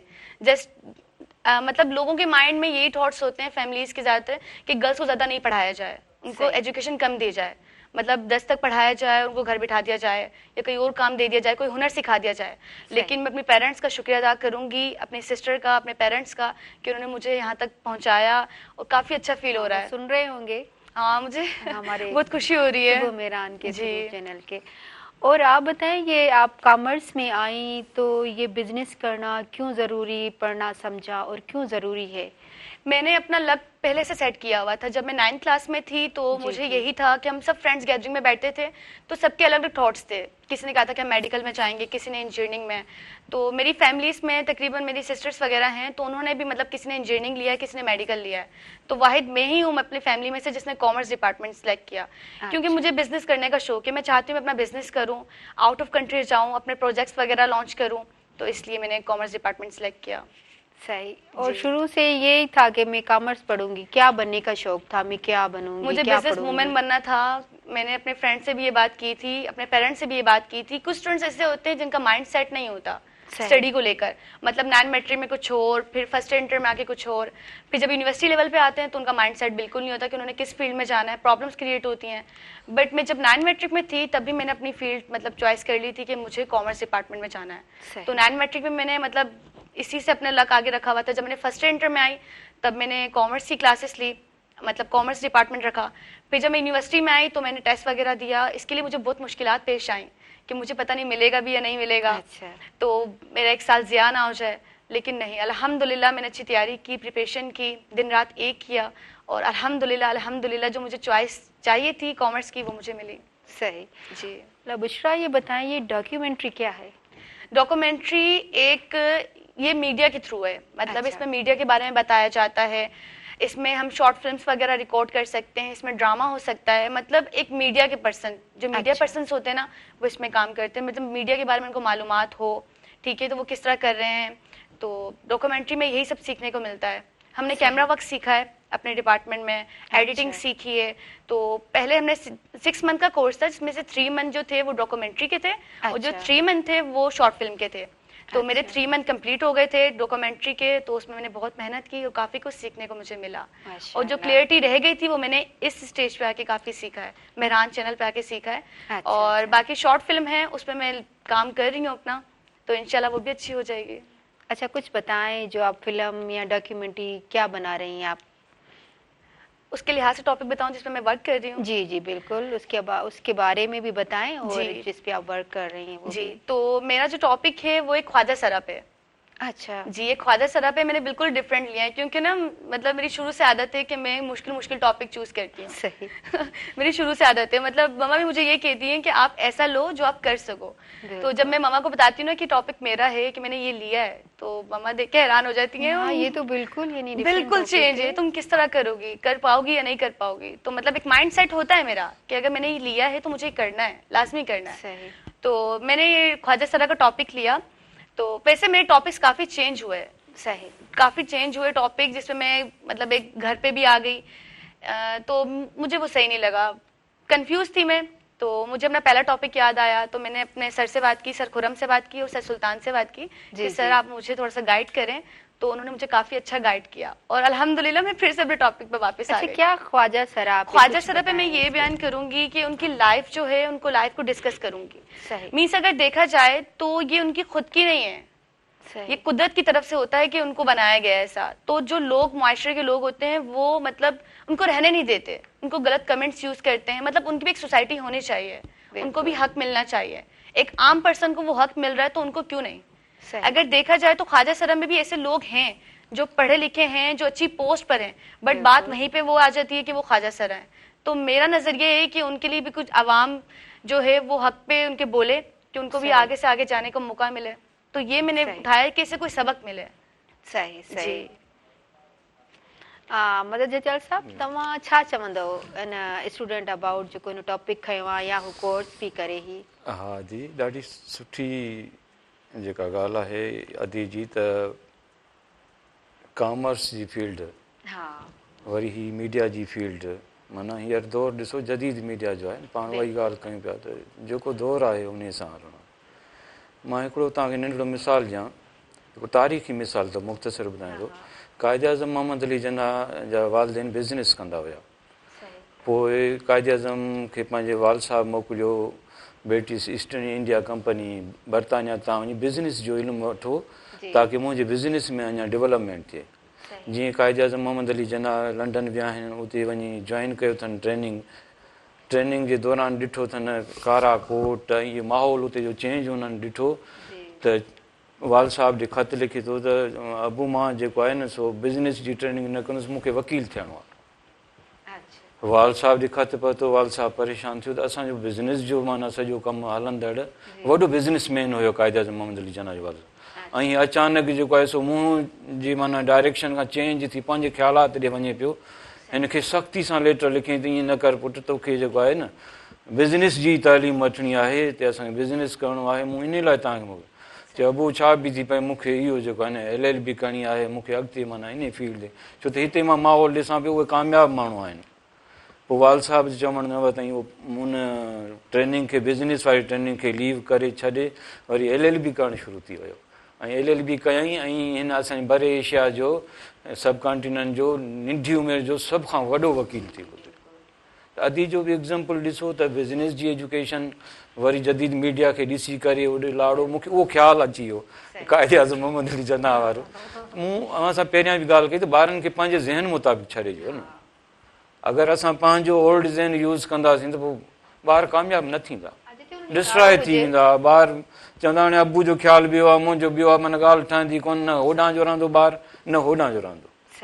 मुंहिंजी निस्बत सां मुंहिंजे ख़्याल मुताबिक़ सही कयो आहे, जंहिंमें बहितर सम्झो आहे। चवण जो मतिलबु आहे त पाण ॿार खे छॾिजे हू जेको सिलेक्ट करे वक़्त जे हिसाब सां। ॾाढी सुठी ॻाल्हि। जीअं त हाणे असां ब्रेक ते था वञूं। जीअं त नाज़रीन असां सां जंहिं प्रोडक्ट ताउन कयो आहे उहो आहे स्किन वाइट नओं फेस वॉश मुतारिफ़ कयो आहे, जंहिंजो नालो आहे skin rice milk face wash, जेको तव्हांजे चहिरे खे शीशे वांगुरु साफ़ करे थो। जीअं त नाज़रीन सुबुह मेहरान प्रोग्राम जो हाणे थियो आहे ब्रेक जो टाइम, असां सां जुड़िया रहिजो। असां था वञूं ब्रेक ते।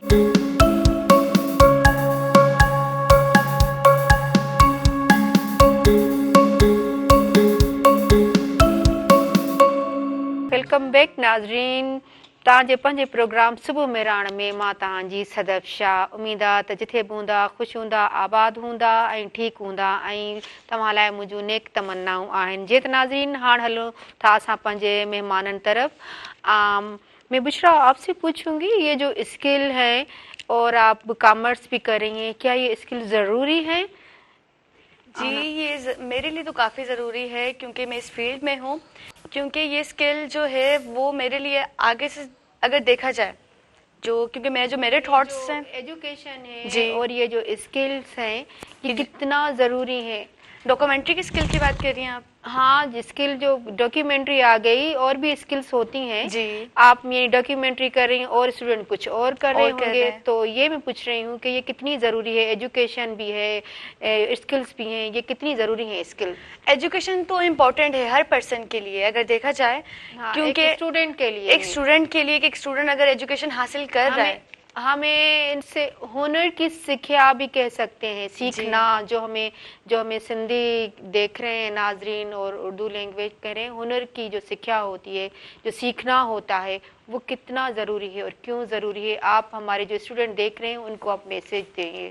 जी, स्टूडेंट्स को मैं यही मैसेज देना चाहती हूँ कि जो भी स्किल्स वो सीख रहे हैं उनके आगे के लिए वो बहुत ज़्यादा इंपॉर्टेंट है। बिलफर्ज अगर देखा जाए, जैसे हमारे ट्रेड्स हैं, 4 ट्रेड्स हैं डिपार्टमेंट में, कि डॉक्यूमेंट्री एंड फिल्म मेकिंग है और टेक्सटाइल डिज़ाइनिंग है, फोटोग्राफी है, ठीक है, ग्राफिक डिज़ाइनिंग है। तो उसमें मतलब मुख्तलिफ किस्म के स्टूडेंट्स उन्होंने उसमें अप्लाई किया। जैसे मेरा डॉक्यूमेंट्री में हो, मेरे कुछ फ्रेंड्स थे जिनका ग्राफिक्स में था, फोटोग्राफी में था और टेक्सटाइल में था। तो अगर जैसे देखा जाए कि अगर टेक्सटाइल में उन्होंने लिया है, ठीक है, तो उनको पता होगा कि टेक्सटाइल डिजाइनिंग में वो क्या क्या कर सकते हैं आगे के लिए। उनके लिए बहुत इंपॉर्टेंट है ये अगर देखा जाए, क्योंकि इससे वो काफ़ी प्रॉफिट हासिल कर सकते हैं, अपना बिजनेस खोल सकते हैं, अपनी शॉप खोल सकते हैं।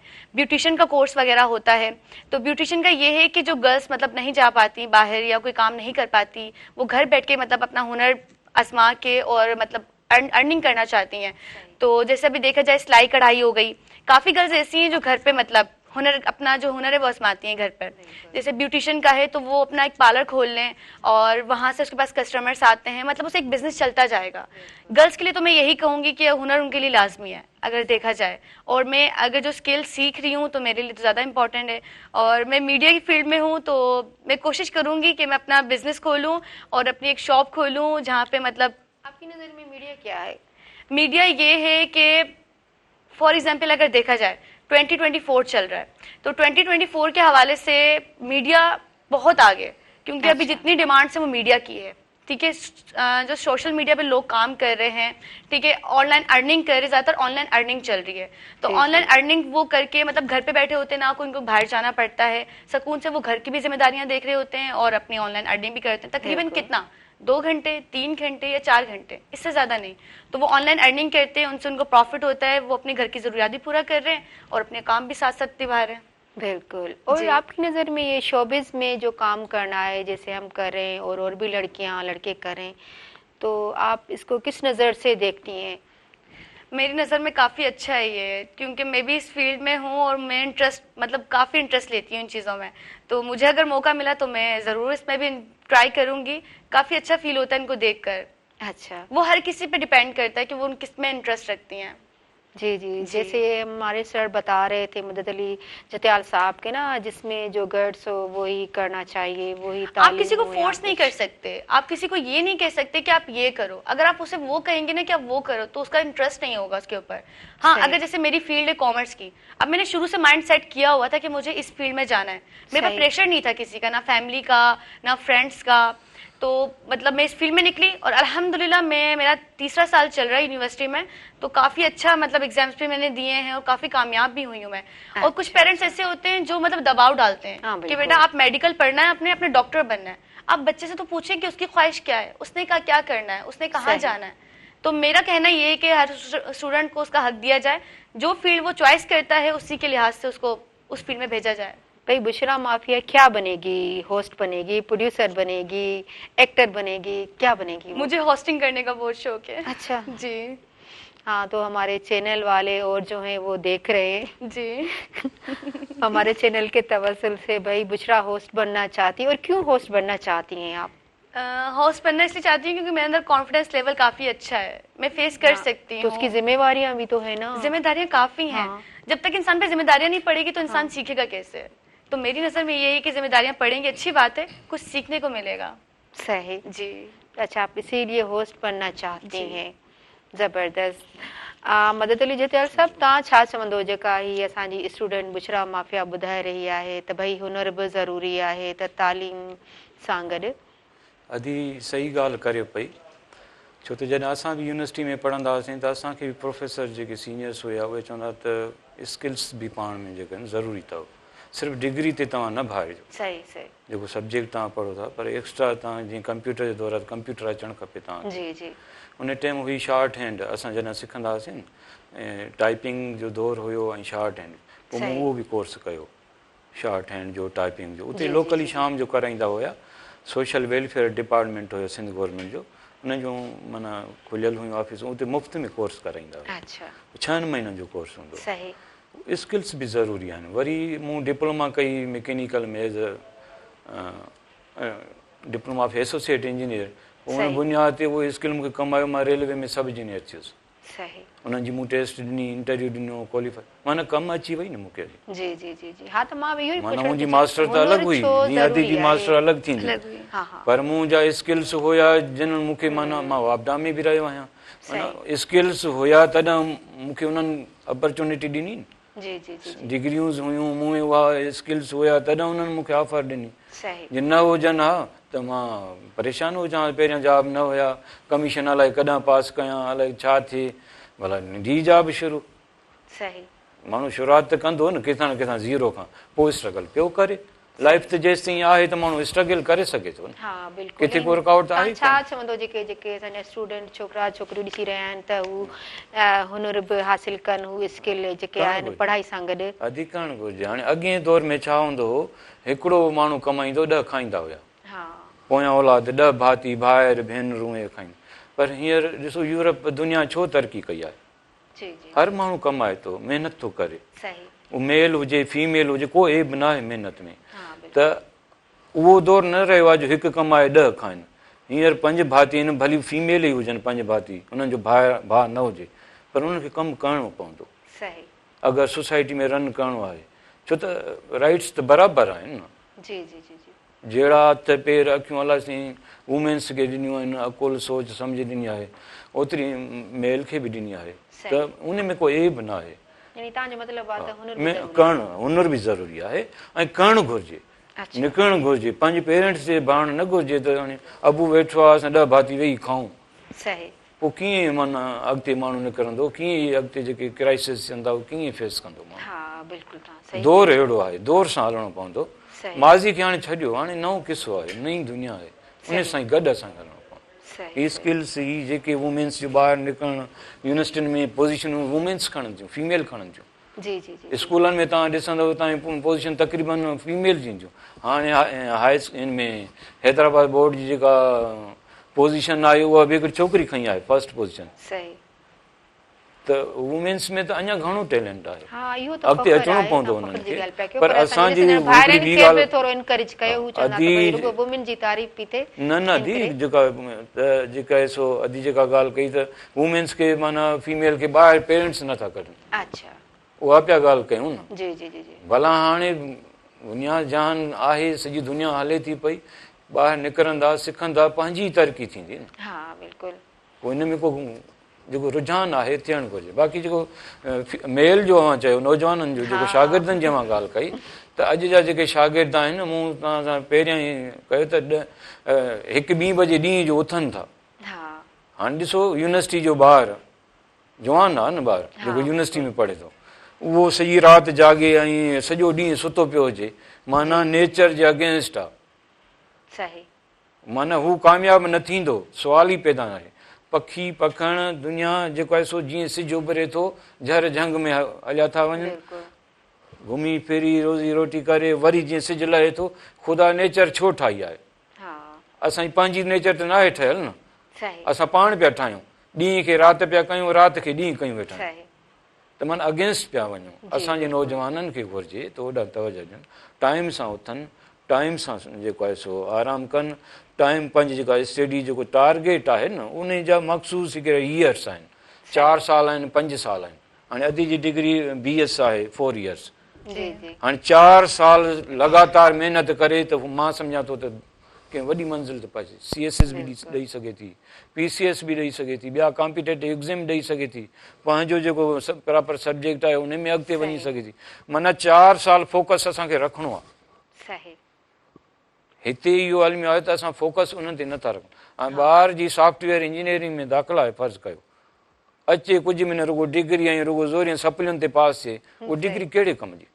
हा बिल्कुलु असांजे जेको नौजवान आहिनि, असां इहो रुझान ॾाढो ॾाढो हलियो जेको आहे सो उन ते कमु करण जी ज़रूरत आहे। ऐं हर पेरेंट्स जी ज़िम्मेवारी आहे त ॿार खे इन मामले मां टेक्निकल तरीक़े सां इन्हनि ॿारनि खे मोटिवेशनल वे सां, को लठ बाठे जो दौरु न आहे, मोटिवेशनल तरीक़े सां माउ आहे, उनजो वाल साहब आहे, उनखे किरदारु अदा करिणो पवंदो। बाबा सुम्हणु तव्हांजो ठीकु न आहे, नेचर जे ख़िलाफ़ु आहे। तव्हांखे यूनिवर्सिटी वञिणो आहे त चवणो यूनिवर्सिटी वञो न, हाणे हिकिड़ो क्लास अचे मां यूनिवर्सिटी न वेंदुसि, सही भई हिकिड़ो क्लास बि थींदो न। तव्हां घरां निकिरंदव, बस में चढ़ंदव, रस्ते में ईंदव, 100 तव्हां शयूं ॿियूं ॾिसंदव, मसइला मसाइल छा डेवलपमेंट थींदी। अॻे माण्हू छो सफ़र कंदा हुया, सैलानी हुया, सफ़र कंदा, पोइ अलाए केतिरो हुननि सिखियो, दुनिया जा ॾाह रहिया, एक्सपीरियंस इल्मु अचे थो। हर माण्हू जो पंहिंजी पंहिंजी सोच आहे, पंहिंजो पंहिंजो इल्मु आहे, उहो माण्हू में अचे थो। सही सो करणु घुरिजे, ऐं कनि था, काफ़ी माण्हू कनि था, ईअं न आहे त सफ़र न आहे, पर कुझु तइदाद अहिड़ो आहे जेको आहे सो पंहिंजे टाइम खे सही कंज़्यूम न पियो करे, उनखे सही कंज़्यूम कंदो, तुंहिंजो फ्यूचर कामयाबु रहंदो, न त परेशान रहंदो। हाँ बिल्कुलु, जीअं त मदद अली जतियाल साहब, असांजे प्रोग्राम सुबुह मेहरान हाणे वञे थो ब्रेक ते। नाज़रीन, असांजे प्रोग्राम सुबुह मेहरान सां जिन ताउन कयो आहे उहो आहे स्किन वाइट नओं फेस वॉश मुतारिफ़ करायो आहे, जंहिंजो नालो आहे skin white rice milk face wash, तव्हांजे चहिरे खे अहिड़ो करे साफ़ जीअं शीशो। जीअं त नाज़रीन, असांजा सुबुह मेहरान प्रोग्राम सां गॾु हाणे वञूं था ब्रेक ते, असां सां जुड़िया रहिजो।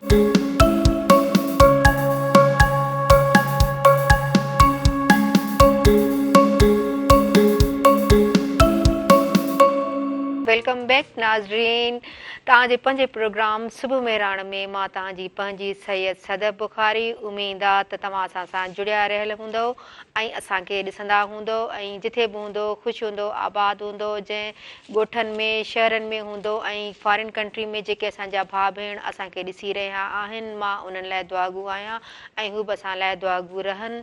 जीअं त नाज़रीन, हाणे पाण हलूं था महिमाननि तरफ़।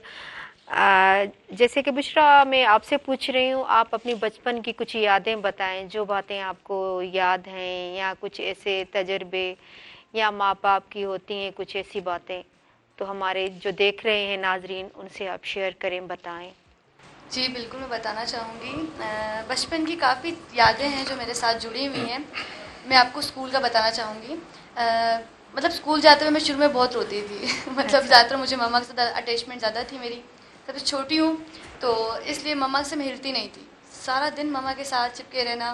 तो जब एडमिशन की बात हुई, अम्मी ने कहा कि भैया अब टाइम हो गया, पढ़ाई पे ध्यान दो, 5 साल की पूरी हो, अब जाओ स्कूल पे ध्यान दो, स्कूल ज्वाइन करो। तो फिर ये सिस्टम हुआ मेरे साथ कि मैं जाती थी तो रोना शुरू, मुझे नहीं जाना, मुझे बिल्कुल नहीं जाना, क्योंकि अब काफ़ी टाइम देना पड़ता था। सुबह 7 बजे निकलना स्कूल के लिए और वापसी 1-2 बजे वापस आना। तो यानी रोने वाली बच्ची थी। रोने वाली बच्ची थी लेकिन मतलब देखा जाए तो 3 क्लास तक मतलब रोई हूँ मैं। 3 क्लास तक मैं बहुत रोई हूँ, मतलब नहीं जाने को दिल करता था। 7 दिन घर पे रोई या वालिदैन को भी आपने? वालिदैन को मैंने नहीं रुलाया इतना। अच्छा। बाकी 3 साल तक मैं रोती थी। मम्मा से अटैचमेंट थी, मम्मा से मैं हिलती नहीं थी, उनके बगैर मुझे मतलब बोलती स्कूल में भी वो साथ रहे मेरे। सही। तो अच्छा मतलब रास्ते में ज्यादा रोती थी। अब्बू मुझे छोड़ते थे जाने के लिए। टीसीएफ स्कूल में पढ़ती थी, द सिटीजन फाउंडेशन। जी, तो जी, जी। अब रास्ते में चलना तो शुरू कर दिया, जहाँ देखा स्कूल नजर आ गया, अच्छा। बस रोना शुरू मुझे वापस ले जाओ। तो जो वहाँ के चौकीदार थे वो मुझे पकड़ के अंदर लेके जाते, क्लास में बिठाते। और कुछ टीचर्स भी थी जो मुझे गुस्सा करती थी, बुशरा बेटा बैठ जाओ, पढ़ना है तुमने। फिर 1 साल गया, 2 साल गए, तीसरे साल में जब मैं आई तो फिर अब दिल लग गया, क्योंकि फिर सिस्टर्स मेरे साथ थी तो वो मुझे हौसला देती थी, बुशरा हम भी साथ हैं, टेंशन नहीं लो, मिल के पढ़ेंगे। तो फिर वहां से घर पे आना। अच्छा मेरा स्कूल के साथ भी रोना धोना था और ट्यूशन के साथ भी। ट्यूशन भी जाने को दिल नहीं करता, मुझे खुद से पढ़ना बेहतर लगता था। मतलब घर पे पढ़ूंगी, किताबें लेके बैठ गई और स्टडी करना शुरू। और अभी तक मेरा अलग सा रूम है, मतलब सारी किताबें पढ़ी हुई है। मुझे पर्सनल स्टडी करने में अभी भी रोना धोना है? नहीं, अब नहीं है। अच्छा। अब मेहनती बच्ची हूँ, अब समझ गई हूँ, पहले नहीं समझती थी। तो फिर मम्मा ने समझाया, फिर मम्मा चीज़ें देती थी साथ में, बेटा लेके जाओ पैसे भी साथ लेके जाओ। तो काफ़ी अच्छी यादें जुड़ी हुई है साथ में। और फिर साथ घुमाना फिराना मम्मा के साथ, बाहर जाना। मतलब मम्मा के साथ ज़्यादा अटैचमेंट मेरी थी। मतलब उनके बगैर मुझे अच्छा नहीं लगता। अभी मैं घर जाती हूँ, अभी तक नहीं, सिर्फ मम्मा मम्मा होती है ना पापा के साथ भी अटैचमेंट है, ये नहीं कि नहीं है, लेकिन जो माँ की बात होती है ना वो जगह कोई ले नहीं सकता मेरी नज़र में। और मैं अभी इतनी बड़ी हो गई हूँ, मैं यूनिवर्सिटी से जब घर जाती हूँ ना तो अम्मी नजर ना आए मुझे, घर पे शोर शराबा, अम्मी कहाँ है, अम्मी कहाँ है, क्योंकि सारे दिन की मुझे बातें बतानी होती है अम्मी को कि आज ये हुआ, आज ये हुआ। तो मम्मा से ज्यादा है मेरी। हाँ, आप मम्मा की इतनी तारीफ कर रही हैं तो अभी मुझे पूछना पड़ेगा अपना जो आपका पापा है वालिद, तो वो क्या करता है, और अबाउट बताएं कितने बहन भाई हैं आप। और अभी पापा की तारीफ भी मैं सुनूंगी, क्या कर रही है, नहीं सिर्फ मम्मा ही नहीं, मामा की तारीफ भी की है, पापा की तारीफ करूंगी क्योंकि पापा ने बहुत स्ट्रगल किया है। आपके बहन भाई? बाबा मेरे मिल वर्कर हैं, वहाँ पे जॉब करते हैं बाबा, क्योंकि उनके पास इतनी एजुकेशन नहीं है, लेकिन अल्हम्दुलिल्लाह उन्होंने हमें इस मकाम तक पहुँचाया है। तो बाबा जॉब करते हैं, मिल वर्कर हैं, और मामा हाउस वाइफ हैं, घर पे काम करती है। मामा के पास बहुत हुनर है माशाल्लाह माशाल्लाह, तो वो हमें भी सिखाती हैं, आप सीखो। सिलाई कढ़ाई मामा को आती है, कुकिंग मामा की अच्छी है, मतलब हर चीज में माहिर है मामा। और बाबा हैं, बाबा स्ट्रगल, मतलब बाबा ने इतनी स्ट्रगल की है तो यहाँ तक पहुंचे है ना, तो बाबा का शुक्रिया अदा करूंगी मैं। और जो मामा की जो हुनर की बात कर रही हैं, तो कौन से हुनर हैं आपके हुनर के पास? मामा के जो हुनर हैं वो मामा के पास सारे हैं, मतलब मामा ऑलराउंडर हैं, सब कुछ आता है उनको। तो उनकी जो सिलाई कढ़ाई है तो वो मैं सीखती हूँ उनसे। अच्छा जी, तो मैं मामा को बोलती हूँ मुझे सिखाएं। पार्लर का काम मामा को आता है अच्छे से, तो वो भी सीखती हूँ मामा से। वही ना बात इंटरेस्ट की आती है, जिस चीज में इंटरेस्ट हो। कुकिंग, मेरी कुकिंग काफी अच्छी है, तो मामा से ही सीखी है मैंने। और माशाल्लाह हम 5 बहन भाई हैं, सबसे छोटी मैं हूँ और मेरे बाद भाई है। जी, तो बाकी जितनी भी मतलब सिस्टर्स हैं मेरी, वो सारी एजुकेशन उन्होंने हासिल की है। 2 सिस्टर की मेरी शादी हो चुकी है, मैरिड है वो। बाकी हम 3 सिस्टर हैं और भाई है, और अल्हम्दुलिल्लाह हम तीनों सिस्टर्स स्टडी कर रही हैं, एजुकेशन कंटिन्यू है। तो जो ये मौसम चल रहा है, बहुत अच्छा मौसम चल रहा है, तो आप क्या अच्छा बनाती हैं इस मौसम में, क्या खाना पसंद करती हैं बना के आप खाएं? इस मौसम में अगर देखा जाए ना, तो जहाँ तक मेरी बात की जाए तो मुझे मतलब कॉफ़ी बना लो साथ में, अच्छा मौसम है, ठंडा मौसम भी है, और साथ में पकोड़े बना लो, अच्छा, बना बिरयानी लेती हैं? बिरयानी बना लो, मतलब काफी चीजें खुद बना चटपट- लेती हैं? अल्हम्दुलिल्लाह कुकिंग मेरी काफी अच्छी है, हमें मुझे सब कब आता है। खिलाएंगी? इंशाल्लाह बहुत जल्द। सही सही। जी। हाँ, जो वालिदैन होते हैं वो तो यानी उससे बच्चा सीखता है, वो तो दर्स खा होती हैं जी। अपने बच्चों के लिए वालिदैन। तो आप अपने कितने बहन भाई हैं, इनके अबाउट आपने नहीं बताया, वो क्या कर रहे हैं, किस फील्ड में हैं?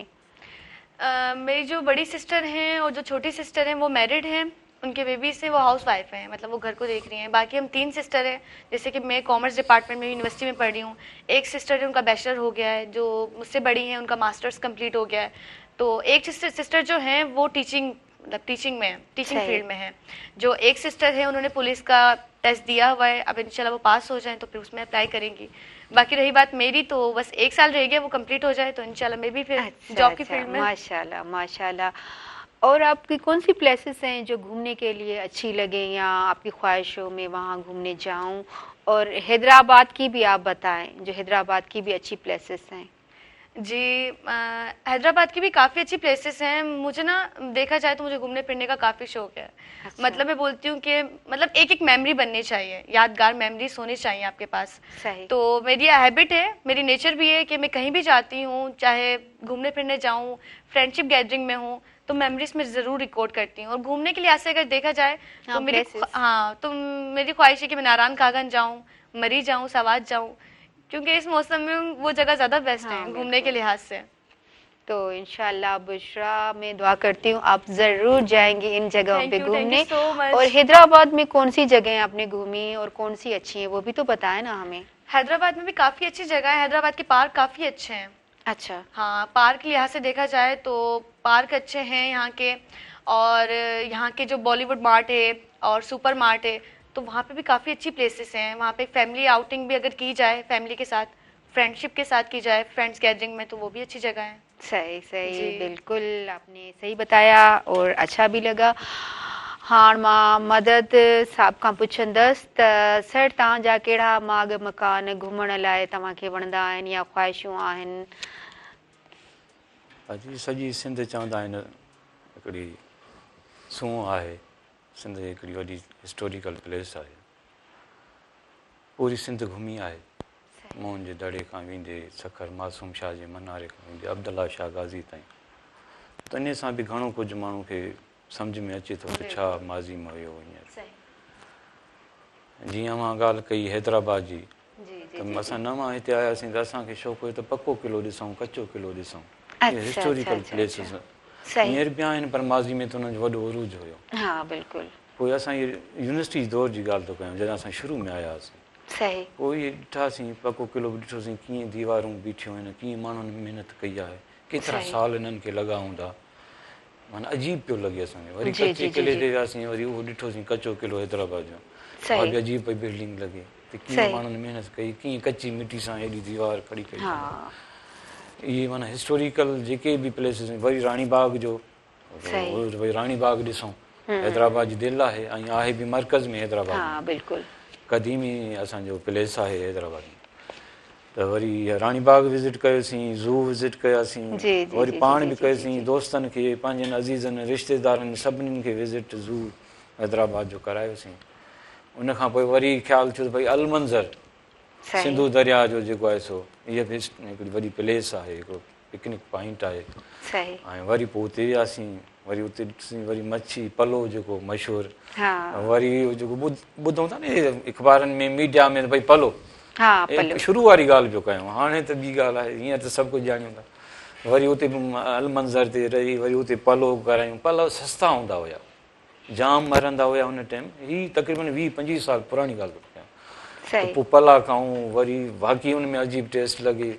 वरी तव्हां ख़्यालु थिए त भला कोटड़ी पुल ॾिसूं, जामशोर सही। अलमंज़र ॾिठीं, वरी कोटड़ी पुल बि हिस्टोरिकल आहे असांजी। जी जी जी जी। वरी हुन जी कंस्ट्रक्शन ॾिसूं, वरी रेलगाॾी तां गुज़रे, माशा। रेलगाॾी तां इन पुल मां हेॾी वॾी वज़नी रेलगाॾी इन पुल तां कीअं थी क्रॉस करे, सही। माना इमेजिन ज़हन में घणो हूंदो हुयो हाँ। ॾिसण जो।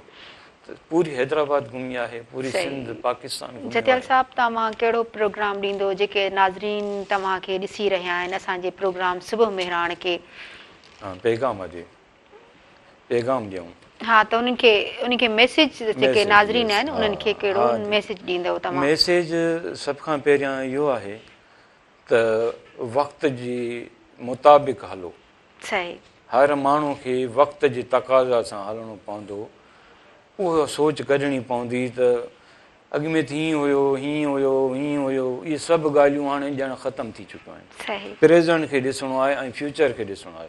सही त हींअर मुंहिंजी पोज़ीशन छा आहे, मुंहिंजो फ्यूचर छा थींदो अॻिते, सही।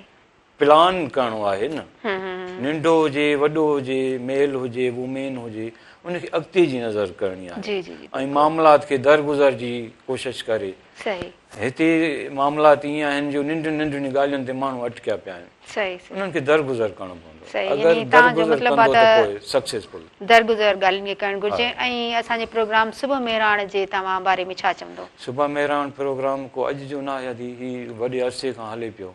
शानदार तरीक़े सां असांजी मेहरान टेलीविज़न हर मौज़ू ते प्रोग्राम करे पियो। सही। हर मौज़ू ते प्रोग्राम थियनि पिया ऐं बहितरीनु प्रोग्राम थियनि पिया। बिल्कुलु। हिकिड़ी समाज जी अकासी बि थिए पई, समाज खे रोशनास बि करायो पिया। ऐं हीअ वॾी हिकिड़ी ख़िदमत आहे। मां चवंदो हीअ ख़िदमत आहे। तव्हां वठो त कुझु कोन था न, हीअ माना ख़िदमत ॾियो पिया। मोटिवेशनल प्रोग्राम आहिनि जेके बि तव्हां जान। इहा दी स्टूडेंट आई त बि मोटिवेशनल स्पीकिंग हुई, मुंहिंजी बि हुई, अवांजी हुई, या ॿिया तव्हांजा प्रोग्राम आहिनि, सभु मोटिवेशनल आहिनि, माना डेवलपमेंट जी तरफ़ जी जी जी अवाम जी ख़िदमत कयो पिया। इहो हिकिड़ो वॾो सदका जारी आहे मुंहिंजी नज़र में।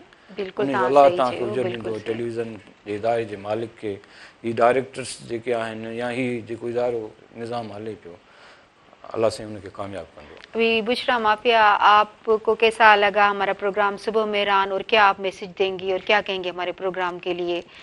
जी बिल्कुल, मुझे प्रोग्राम काफ़ी अच्छा लगा सुबह मेहरान का।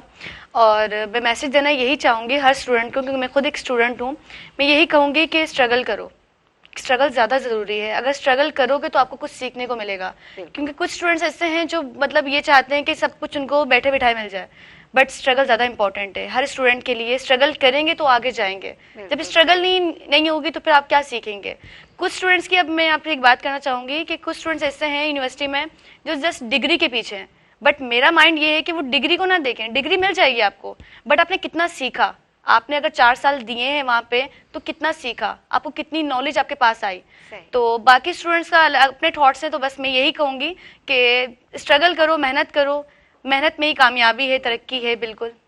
मैं दोनों जो मेहमान हैं उनका मैं शुक्रिया अदा करूँगी।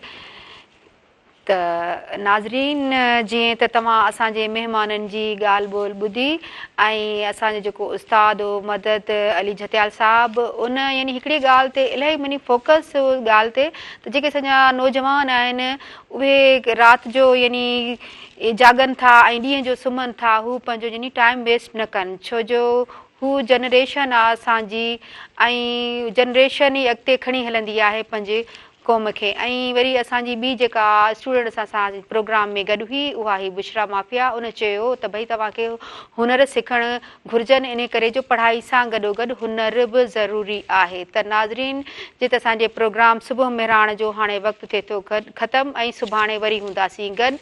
त मूंखे ऐं मुंहिंजे टीम सुबुह मेहरान जी खे ॾियो इजाज़त। सदाईं गॾु।